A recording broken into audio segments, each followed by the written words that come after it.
How and why do you forgive someone who's undeserving when that person has caused you a significant amount of pain and agony?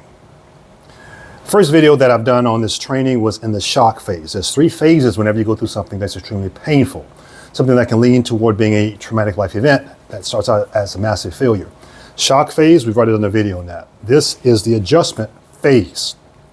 Next phase is the renewal phase. The adjustment phase is the first up emotion, which is forgiveness. Acceptance are in the adjustment phase. Any positive emotions, any positive feelings, any positive progress that you begin to make once you experience something that's extremely painful is in the adjustment phase. You're adjusting. So, question is that's stage 4, forgiveness. How do you do it? Let's discuss why you do it first. Who do you do it for first? The who is the younger version of yourself. Is the who. If someone has hurt you deeply, if you've been betrayed, if you've gone through a divorce, if you've gone through a relationship that you thought would work long term and it's not working. Why am I talking about relationships so much? Because relationships, there's only 2 things that cause significant amount of pain. Significant pain. It is loss and relationships. Those 2. Because we're social creatures. We're made to be with someone else, each other. Here is the who you need to forgive. It's the younger version of yourself.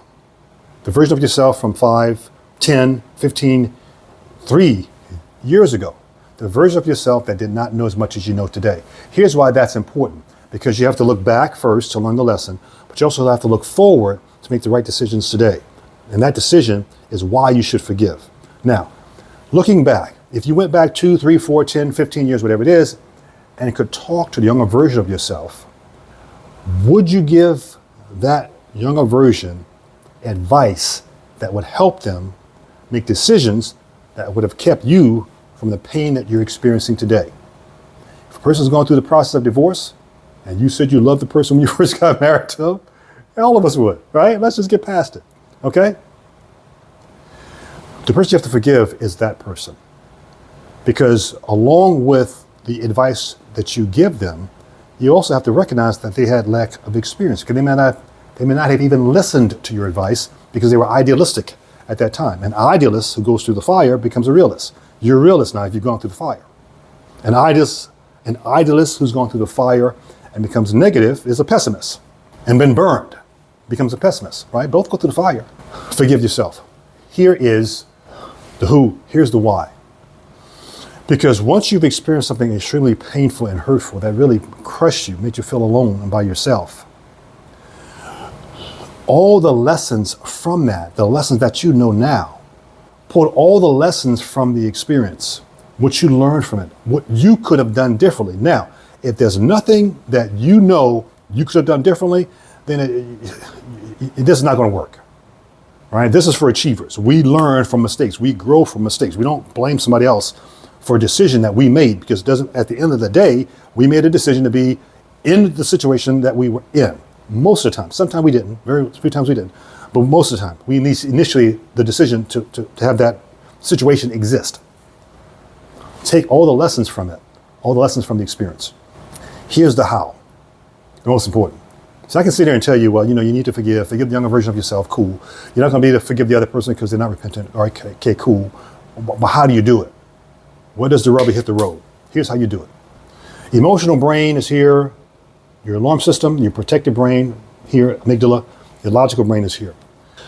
You begin to reason with the logical brain, but you have to do something that satisfies the alarm system and your emotional brain, because the hurt you feel is emotional.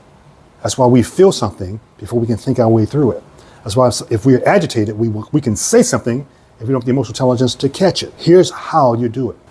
You physically write, get it out of your body. You physically write everything about what has happened that has caused you the pain on a sheet of paper.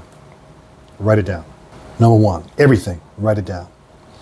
Second, write down what you would have done differently based on what you know now. Write it down. Allow yourself to feel the emotions. They are going to come up. Allow yourself to feel the emotions, or feel the anger, feel the hurt. Allow yourself to feel it. Now, it's not easy to do. It's simple to do. But if you do it, you'll only have to go through it one time. And I'm going to prove that to you in a second.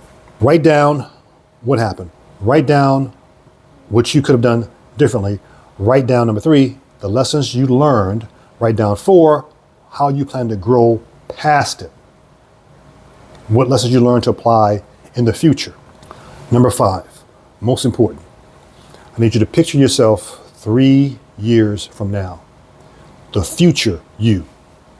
And you have to ask yourself, what decisions would the future me want me to make so that they don't have to forgive me today for what I'm doing? If you see it that way, it becomes clearer because you can see your past self clearer because the past is written in history.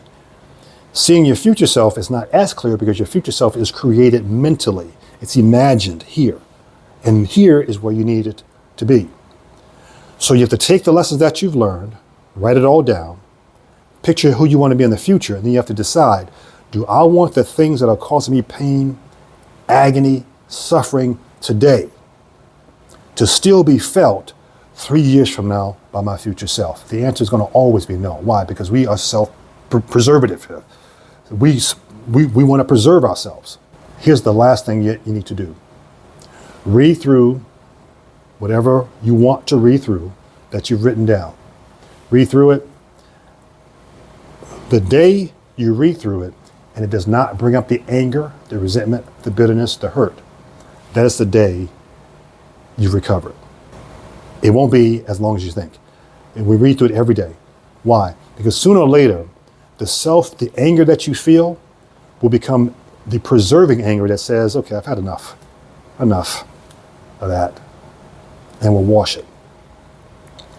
When you get to that point, that's where you reach into the stage of acceptance.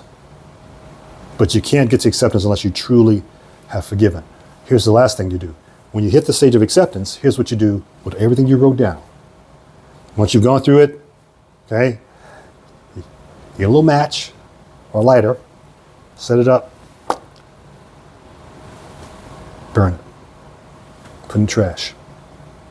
Trash with nothing else in it. It burns by itself. Burn it. Because mentally, physically, what that does is that your body has gotten it out of your body. It's totally released. It's in the past.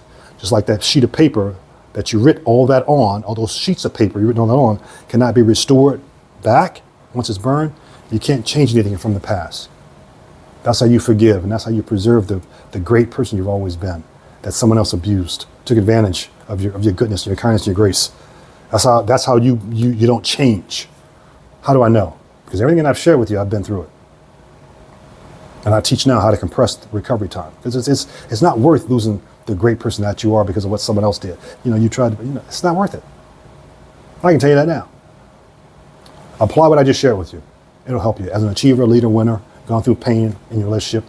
If you're in your 50s, right? Don't continue to hold on to it because it's going to cost you money.